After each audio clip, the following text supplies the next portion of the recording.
안녕하세요. 15장 조직 구조의 기초를 다루도록 하겠습니다.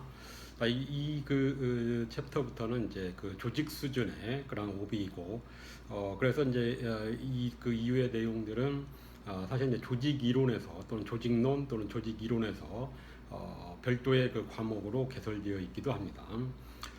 어, 그 학습 목표를 살펴보면 조직 구조를 결정하는 6가지 요소, 그 다음에 다양한 형태의 이제 그 조직 구조들이 나옵니다. 그래서 관료제, 매트릭스 조직, 또는 이제 가상 조직, 뭐 무경계 조직, 그리고 이제 이러한 다양한 그 형태의 조직 구조를 좀 단순화 또는 이제 뭐 극단화하면 기계적 조직과 유기적 조직으로 구분해 볼 수가 있습니다. 그 다음에 이제 그 이런 다양한 조직 설계가 구성원들의 행동에 어떻게 영향을 미치는지를 살펴보도록 하겠습니다. 자, 먼저 이제 그 조직 구조에 대한 정의이고요. 그래서 조직 구조는 업무를 이제 공식적으로 분화하고 결합하고 또는 이제 조정하는 방식이다라고 할 수가 있겠고, 그래서 업무를 이제 그 분화하는 것은 이제 약간 서로 다른 물론 같은 조직 같은 집단에 있지만 서로 하는 일이 다르겠죠. 그런 직무들을 이제 서로 각자 맡는 역할로 이제 분할을 하고요.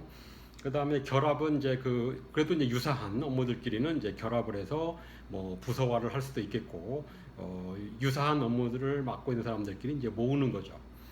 그다음에 이제 조정은 이제 업무의 흐름을 좀 더 효율적으로 효율성을 높이기 위한 방식으로 조정을 하게 됩니다. 그래서 이러한 이제 그 각각의 업무를 한 조직 내에 있는 모든 업무 또는 직무를 분화하고 결합하고 조정하는, 그래서 좀 더 효율적으로 그 조직이 기능하도록 하기 위해서 이러한 이제 기능들을, 그런 방식들을 수행을 하게 되죠. 그래서 이제 조직 구조를 설계하는 그런 방식으로서 조직 구조를 이제 얘기할 때는 6가지 기본적인 요소들이 있습니다.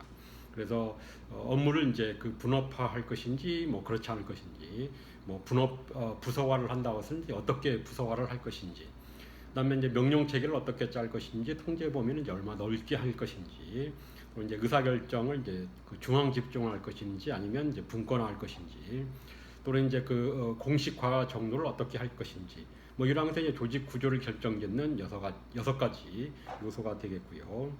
자, 그래서 이제 그 조직 설계는 이제 효율적인 조직 구조를 만들고 변경하는 것이라고 할 수가 있겠고, 이 부분은 이제 우리가 직무 설계를 다뤘던 내용들이 상당히 이제 중첩되게 됩니다. 자, 그래서 이제 표 15-1에 보시면 각각의 조직 설계 요소들이 어떠한 의미를 담고 있는지, 먼저 이제 업무 전문화 같은 경우에는 이제 활동이 어느 정도 세분화할 것인지, 그 작업 활동들을 얼마나 이제 세분화할 것인지, 각각이 맡는 업무의 범위가 어느 정도나 넓을 것인지 아니면 아주 세분화되고 전문화되고 좁을 것인지, 그다음에 이제 부서화는 어떠한 근거로 해서 이제 업무를 함께 묶을 것인지, 그래서 뒤에서 보시겠지만은 부서화하는 방식도 이제 여러 가지가 있습니다. 명령 체계는 이제 누구에게 또는 이제 누구로부터 명령을 받고 누구에게 보고할 것인지, 그래서 보고 체계 또는 뭐 지시하는 그런 체계라고 할 수가 있겠고요. 통제 범위는 이제 한 명의 관리자가 몇 명의 부하 직원들을 이제 관리할 것인지, 통제할 것인지, 직권화와 분권화는 이제 의사 결정을 이제 중앙 집중, 탑 매니지먼트에서 주로 할 것인지 아니면 실무자들 또는 이제 팀 수준의 그런 의사결정 권한을 넘겨줄 것인지, 분권하죠. 그 다음에 이제 공식화는 규칙이나 규정을 이제 얼마나 자세하게 정할 것인지, 그래서 이제 규칙과 규정에 의해서 어떤 구성원들의 행동을 얼마나 통제할 것인지, 그것이 이제 공식화와 관련이 되어 있습니다. 자, 그래서 이제 한 가지씩 살펴보면은 이제 업무 전문화 또는 이제 노동 분업화는 테일러리즘에서 나왔다고 말씀을 드렸죠. 직무 설계에서, 그렇죠. 동기부여와 관련해서 직무 설계에서 말씀을 드렸던 내용들입니다.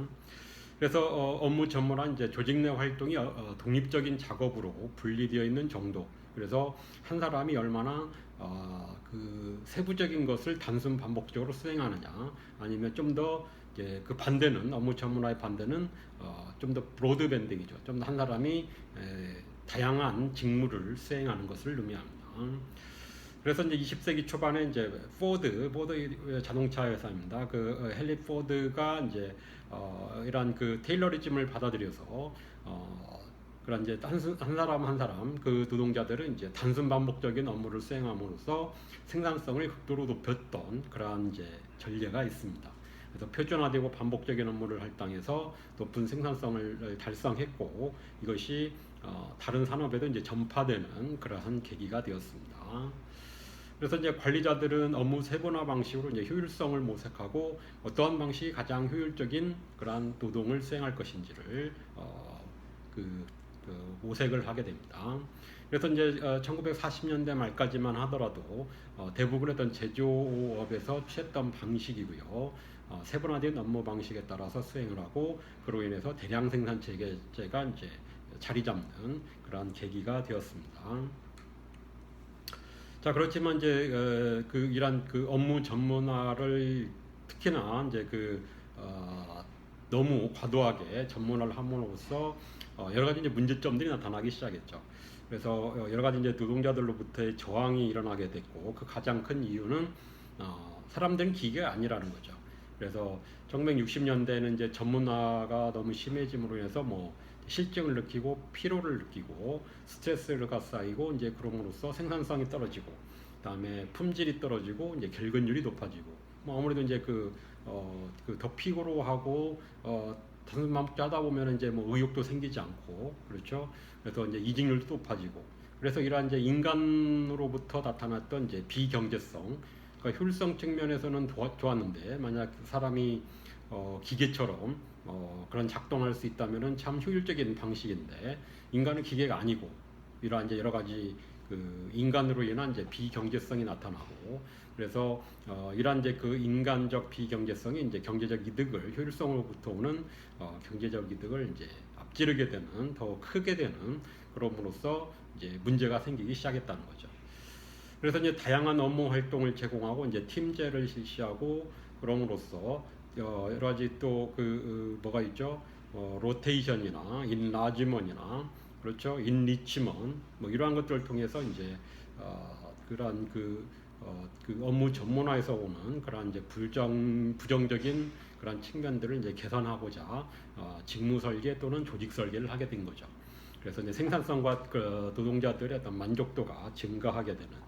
그래서 이제 그림 15-2에서 보시면, 그렇죠. 업무 전문화가 되게 됨으로써 이제 어느 정도까지는 경제성, 효율성이 더 높아지지만 좀 더 이제 지나치게 되면 인간으로부터 오는 여러 가지 비경제성이 더 높아지고, 그로 인해서 생산성이 떨어지게 되는, 그렇죠. 그러한 양상으로 나타날 수 있다는 겁니다.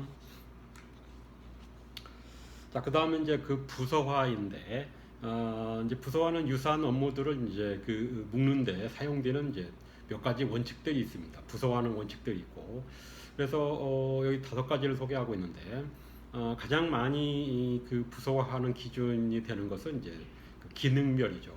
그래서 그 각각의 이제 구성원들이 어떠한 업무를 수행하느냐, 어떤 기능을 수행하느냐에 따라서 수행 기능에 따라서 부서화를 하는 것이 일반적이죠. 그래서 뭐 예를 들면 대부분 이렇죠. 뭐 회계부서, 뭐 생산부서, 뭐 인사부서, 이러한 식으로. 그래서 이런 이제 기능별 부서와의 장점으로서는 비슷한 이제 전문성을 가진, 그렇죠. 비슷한 전문가들이 함께 모여서 일함으로써 토론도 잘 이루어지고 서로 그 전문 지식을 갖고 있기 때문에 효율성을 높일 수 있다는 장점이 있죠. 그래서 그 업무만 계속해서 하다 보니까, 또는 그 업무에 좀 관심을 가진 사람들이 모여서 업무를 진행하고 토론을 하다 보니까 좀 더 그 효율성, 생산성이 더 높아질 수 있다는 거죠. 기능별로 그 수행을 하게 되면. 자, 그 다음에 또 다른 이제 부서화의 기준은 이제 그 생산하는 제품이나 서비스에 따라서. 그래서 대기업 같은 경우에는 이제 뭐 예를 들면 이제 선풍기 생산 라인이 있고, 그렇죠? 또는 이제 뭐 냉장고를 생산하는 그 부서가 있고, 그래서 어떤 기능별로 부서하기보다는 이러한 경우에는 이제 어떤 제품을 생산하느냐, 어떤 서비스를 제공하느냐에 따라서 부서화를 하는 거죠. 그래서 이제 제품별로 부서화했을 때 장점으로서는 각 제품에 대해서 이제 책임자가 있게 되고, 그런 이제 성과에 대한 어떤 그 책임이 그 관리자에게 이제 주어지는 거죠. 그래서 책임 소재를 명확히 할 수 있다는 그런 장점이 있고요. 그다음에 이제 지리나 지역적으로 부서화할 수도 있겠죠. 그래서 특히나 이제 영토가 넓은 뭐 미국이나 중국 같은 경우에는 이런 지리적으로 지역적으로도 부서화할 수가 있습니다.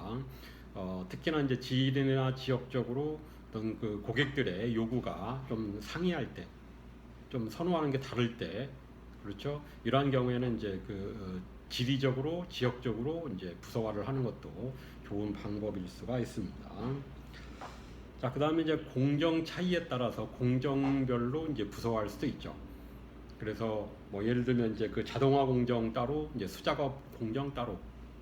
그래서 이 공정별로 부서화했을 때 장점은 앞에서 이제 제품별 부서와 유사하게 각 그 공정별로 책임자가 주어져 있고 책임 소재를 이제 명확히 할 수 있다는 그런 장점이 있습니다.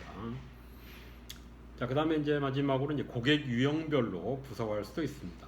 그래서 그 고객이 누구이냐에 따라서 예를 들면 이제 뭐 고객이 소비자인지 아니면 대기업인지 정부인지 또는 뭐 중소기업인지 뭐 이러한 것들에 따라서 이제 부서화를 할 수도 있죠. 그래서 고객이 누구인지에 따라서 이제 그 뭐 예를 들어서 영업하는 방식이나 또는 요구 사항이나 뭐 이러한 것들이 이제 상당히 다를 수 있고, 이제 다른 경우에는 고객별로 부서화를 할 수도 있다는 겁니다. 자, 그다음에 세 번째 이제 명령 체계인데, 조직 설계에 있어서 고려해야 되는 요소로서 이제 명령 체계는 그 가장 높은 지위로부터 가장 낮은 지위에 있는 사람까지 이렇게 연결하는 선, 그래서 명령하고 보고하는 그런 방식, 그런 선을 얘기한다고 볼 수가 있겠죠. 그래서 권한 체계와 보고 체계를 명시하고 있고, 그래서 이제 과거에는 조직 설계할 때 이러한 그 명령 체계를 굉장히 중요시했다는 겁니다. 그래서 어떠한 식으로 누가 누구한테 명령하고 누가 누구의 보고를 받고 누가 누구에게 지시를 내리고 뭐 이러한 것들이 이제 그 조직의 어떤 효율성 또는 질서를 확고히 하는 데 있어서 상당히 중요한 역할을 했다는 것이고요. 자, 여기서 이제 그 과거라는 말을 쓴 이유는 요즘에는 그렇지 않다는 얘기겠죠. 그래서 이제 명령체계와 관련된 개념으로서 이제 권한이 있고요. 그래서 이 권한은 이제 주로 관리자들에게 속해 있는, 그래서 그 조직이 그 관리자들에게 주는 어떤 일종의 권리라고 할 수가 있겠죠. 지위라고 할 수 있겠고, 관리직에 속하는 이제 고유한 그러한 권리로서 이제 명령을 내리면은 부하 직원은 당연히 따를 거라고 이제 예측을 하는, 예상이 되는 그러한 관계이죠. 그래서 권한을 갖고 있다는 것은 그만큼 그 부하 직원들이 이제 그러한 명령을 따르게 될 가능성 또는 강제성이 있는 거죠.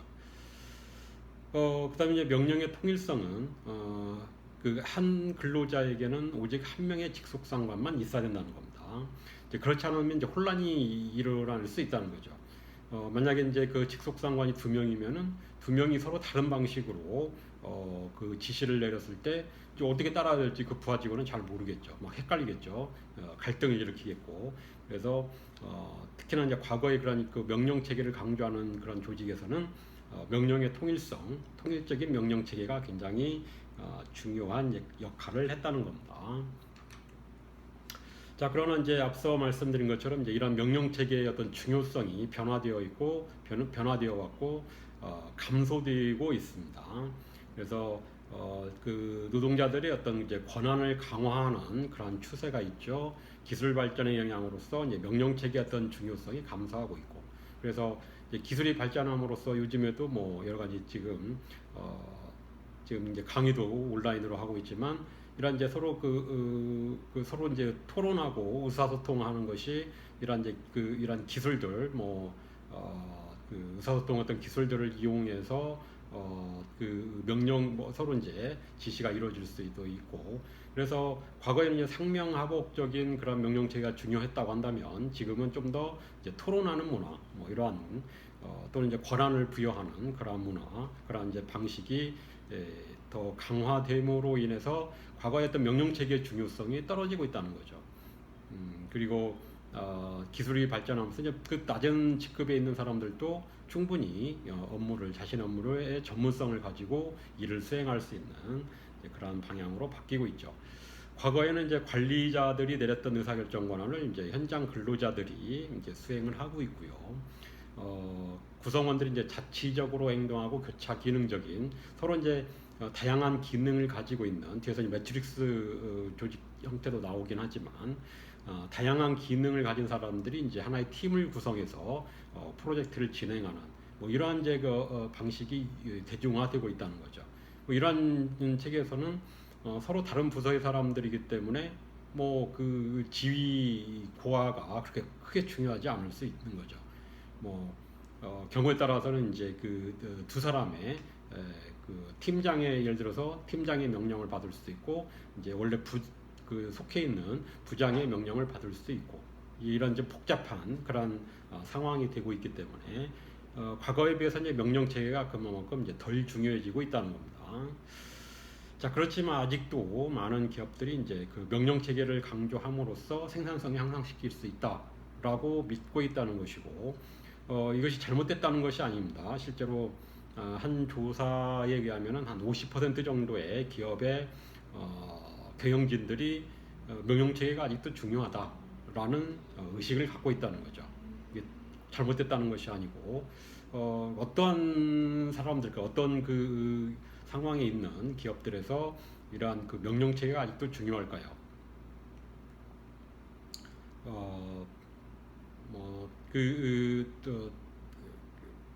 예를 들면 뭐 물론 군대도 있겠고요, 그렇죠? 또는 이제 어떤 그 비용이 중요한, 그래서 가격 경쟁을 하고 있는, 안정적인 시장에서 가격 경쟁을 하고 있는 기업들 같은 경우에는 이런 명령 체계를 확고히 함으로써 좀 더 비용을 감소시킬 수 있고 가격 경쟁력을 키워서 경쟁에 앞설 수 있는 뭐 이러한 경우, 그래서 인플로이들의 인풋이 그다지 중요하지 않은 그러한 분야, 그러한 산업이나 그러한 이제 그 상품을 그 생산하고 있는 그러한 서비스를 제공하는 그러한 기업들의 경우에는 아직도 명령 체계가 중요할 수 있다는 겁니다. 물론 이제 그 전체적인 방향성은 명령 체계의 중요성이 떨어지고 있다는 것이고요. 자, 그 다음에 이제 통제 범위는 한 명의 관리자가 이제 그 통제하는 부하 직원들의 수죠. 그래서 한 사람이 여러 명의 부하 직원을 통제하게 되면 이제 통제 범위가 넓은 것이고, 반대의 경우에는 이제 통제 범위가 좁은 거죠. 자, 그림 15-3에 나와 있는 것처럼 말단 직원들은 이제 4,096명으로 동일합니다. 그런데 이제 그 통제 범위가 4명인 경우와 8명인 경우 필요로 하는 관리자 수가 다르다는 거죠. 그래서 물론 이제 조직 계층 수도 다르고요.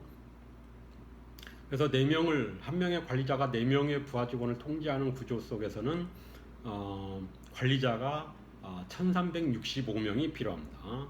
그리고 그 관리 계층 직급이 6개, 그 관리자층이 필요하고요.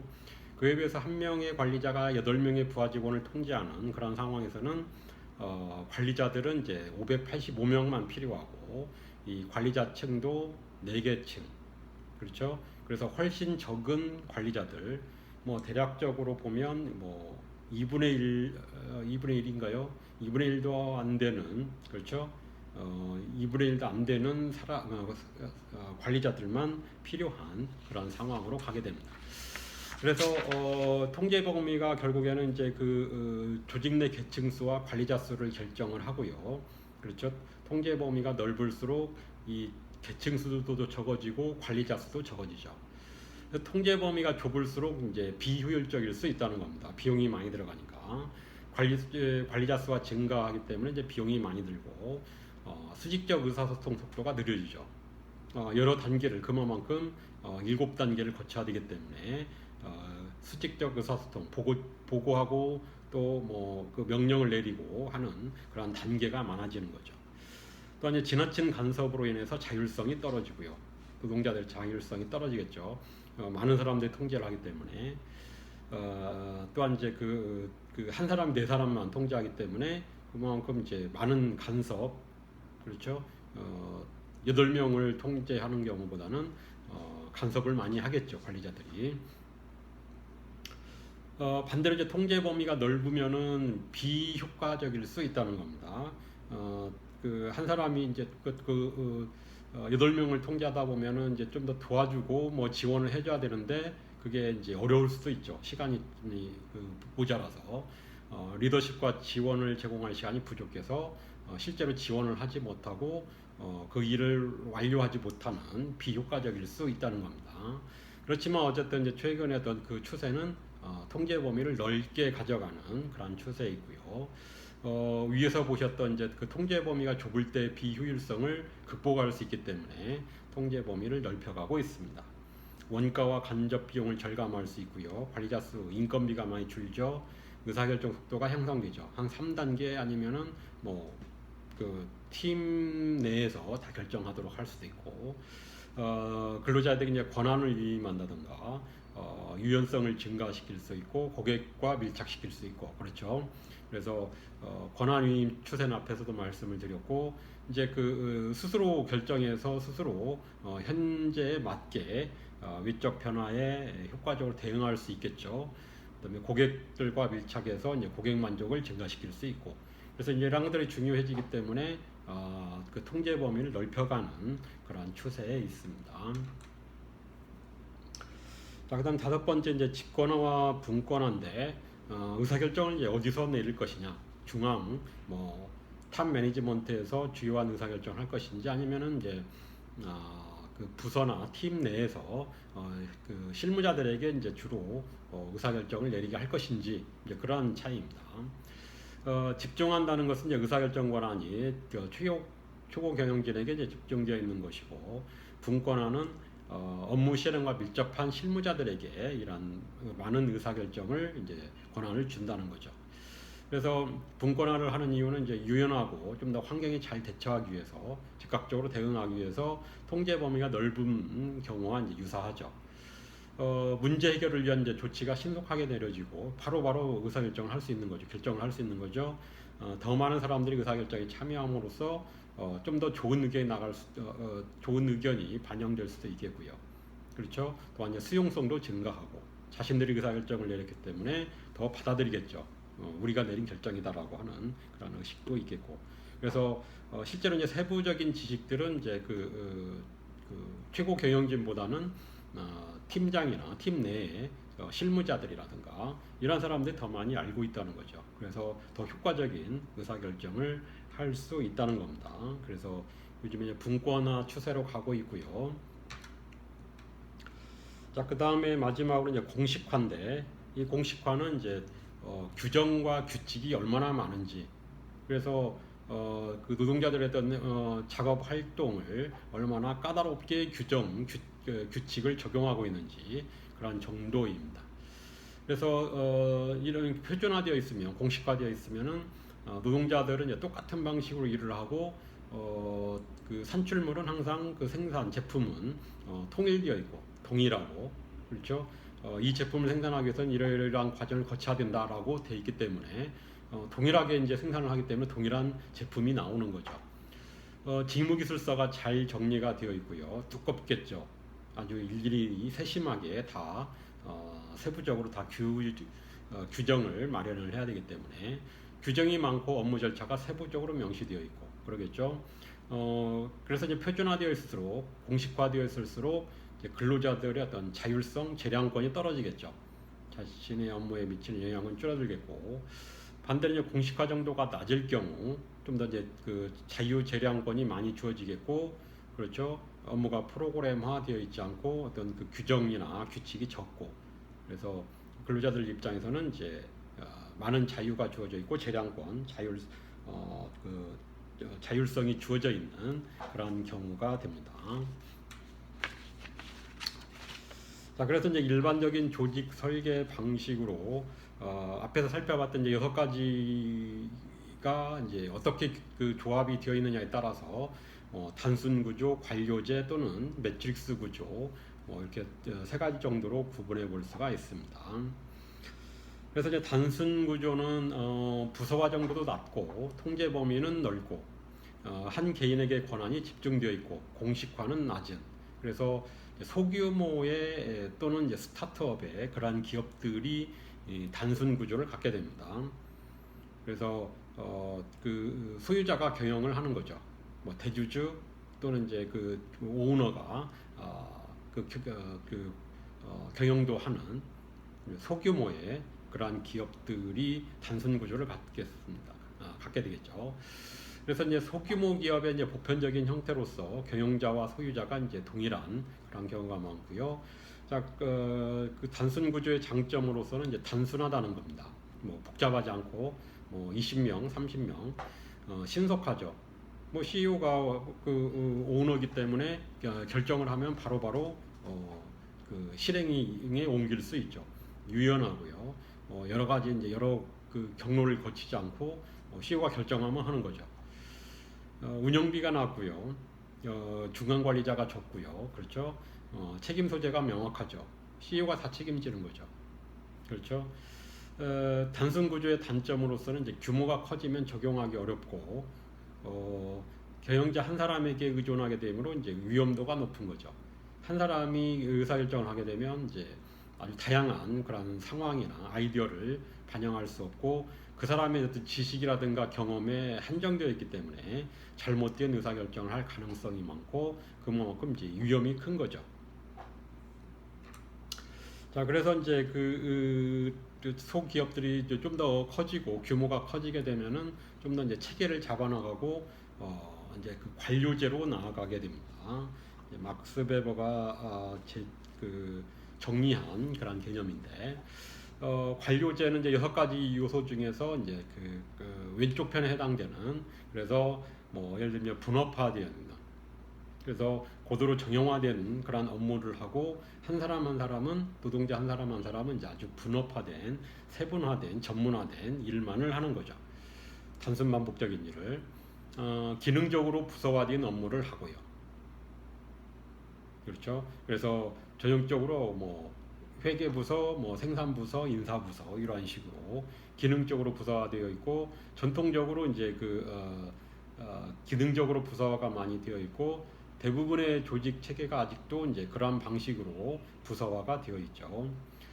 그다음에 이제 명령 체계가 굉장히 강하고 상명하복적인 그러한 명령 체계가 확고하고요. 통제 범위는 좁고 계층이 굉장히 많죠. 직급이 굉장히 많고 중앙 집중화된 의사결정, 탑 매니지먼트들이 이제 중요한 의사결정을 다 하고요.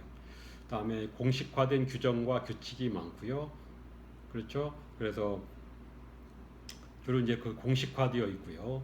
그래서 이 관료제의 어떤 장점으로서는 표준화된 활동을 매우 효율적으로, 전제는 효율성이 굉장히 높다는 건데 전제는 표준화된 활동, 기존에 해왔던 방식, 기존에 생산했던 제품, 기존에 서비스 하던 방식의 그런 그 서비스 제공하던 서비스 동일한 과거에 해왔던 그런 일들을 하는 데는 굉장히 그 효율적으로 수행을 할 수 있다는 장점이 있습니다.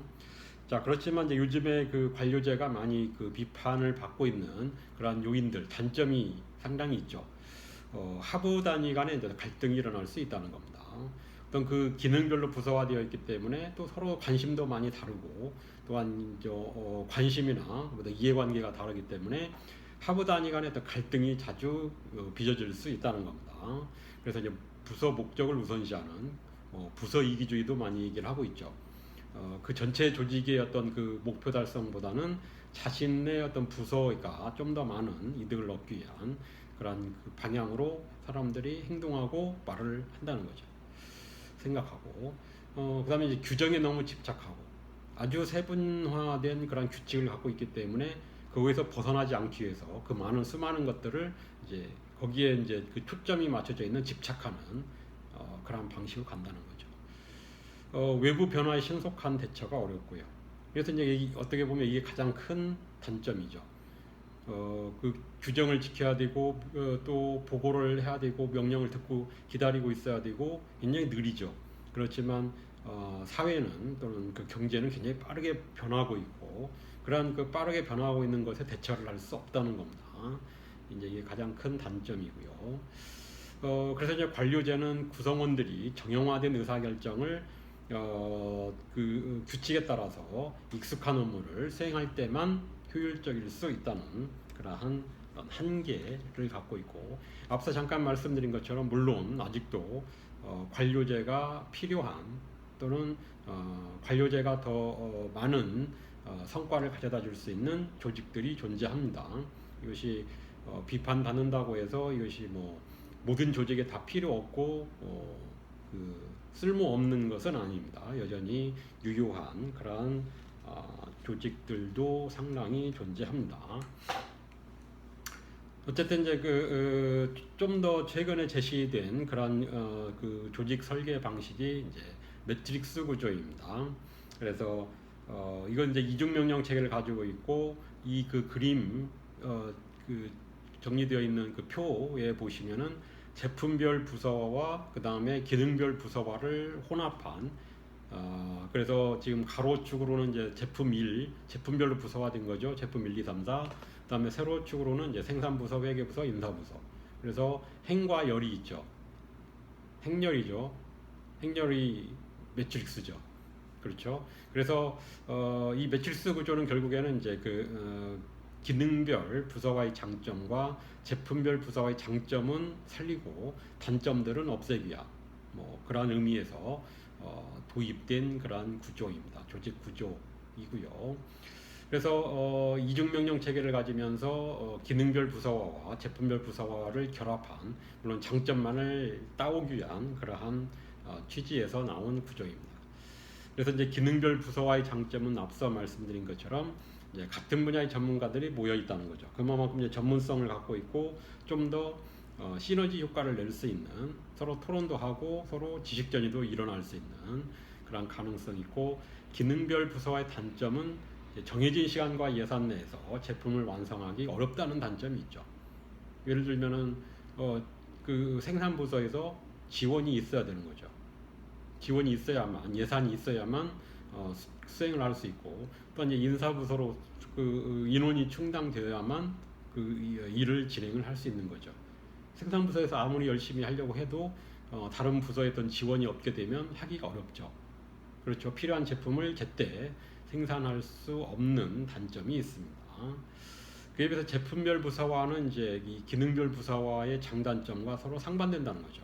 즉 제품별 부서화의 장점은 정해진 시간과 예산 내에서 제품을 완성하기 쉽다는 거죠. 즉 특히 이제 그 앞서 말씀드린 예에서는 회계부서의 사람이 거기에 이제 그 각 제품에 배정이 되어 있기 때문에 그 회계부서 사람을 통해서 서로 커뮤니케이션이 가능하고 필요한 예산들을 가져올 수 있죠. 인사부서 직원도 있기 때문에 이제 인사부서에서 인력을 뽑아서 배치를 받을 수도 있죠. 그렇죠. 그래서 필요한 자원들을 쉽게 공급받을 수 있기 때문에 정해진 시간과 예산 내에서 좀 더 쉽게 보다 용이하게 그 제품을 완성할 수 있다는 것이고 반대로 제품별 부서와의 단점은 이제 장점이 단점이 되는 거죠. 같은 분야 전문가들이 아니죠. 그렇죠. 여러 부서에서 왔기 때문에 서로 다른 그 장점들을 갖고 있는 거죠. 그래서 이제 이러한 그 매트릭스 구조에서는 이제 각각의 단점은 최소화하고 장점을 최대화하기 위해서 매트릭스 구조를 만들게 되는데 매트릭스 구조가 특히 많이 사용되고 있는 업종은 이제 광고 대행사, 그렇죠? 또는 연구개발 실험실, 뭐 컨설팅 회사, 또는 이제 프로젝트 팀, 그렇죠? 이러한 경우에 이제 그 각각의 부서에서 그 분야에 관심 있는 사람들을 차출해서 각각의 기존의 기능별 부서에서 뽑아와서 하나의 팀을 만들고 이제 프로젝트를 진행하고 뭐 하나의 이제 그 광고 대행사 같은 경우에는 죄송합니다. 광고 대행사 같은 경우 하나의 그 광고를 만들어내고, 그렇죠? 이렇게 해서 이제 이것이 하나 끝나게 되면 또 다시 이제 해체하고 다시 또 짜 나가는 거죠. 하나의 제품이나 하나의 어떤 서비스가 완료가 되면, 프로젝트 끝나게 되면은 해체했다가 다시 또 필요한 그런 이제 팀을 구성하고 이렇게 진행을 할 수가 있습니다. 그래서 이제 매트릭스 구조의 장점으로서는 이제 복잡하고 상호 의존적인 활동을 조율이 쉽다는 거죠. 각각의 부서들이 다 한 팀에 들어와 있기 때문에 직접적이고 빈번한 접촉으로 의사소통을 향상시키고 유연성이 증가할 수 있고, 그렇죠. 관료주의 병폐인 부서 이기주의를 약화시키고. 그래서 나는 이제 인사부서에 속해 있지만 또 제품 일에 그 일종의 파견 또는 이제 그 팀이 나가 있기 때문에 다른 이제 그 부서 사람들과 커뮤니케이션도 많이 하게 되고, 그런 이제 그 부서의 이익을 부서의 이익만 생각하는 그런 이제 부서 이기주의를 줄일 수 있다는 거죠. 다른 부서의 어떤 상황도 파악을 하고 좀 이해도 되고 이러한 과정에서 부서 이기주의를 좀 약화시킬 수 있다는 장점도 있습니다. 매트릭스 구조의 단점으로서는 이제 이중명령 체계죠. 그래서 이중명령 체계이기 때문에 이제 모호성이 증가할 수 있고 스트레스를 받을 수 있죠.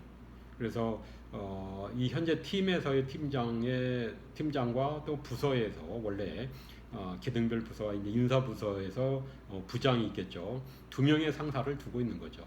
그래서 두 명의 어떤 지시를 받게 되면은 방향이 다를 수도 있고 오늘 당장 해야 될 게 겹칠 수도 있고, 그러면은 사람은 하나인데 이제 내가 지금 무엇을 해야 되는지에 대해서 갈등이 일어날 수 있죠. 또는 서로 다른 방향으로 지시를 하면 어떤 방향으로 해야 될지 모호할 수가 있겠죠. 그래서 결국에는 스트레스를 유발할 수 있는 그런 가능성, 좀 복잡한 상황이 될 수는 있습니다. 자, 여기까지 하고요. 새로운 조직 설계는 후반부에 다시 진행하도록 하겠습니다.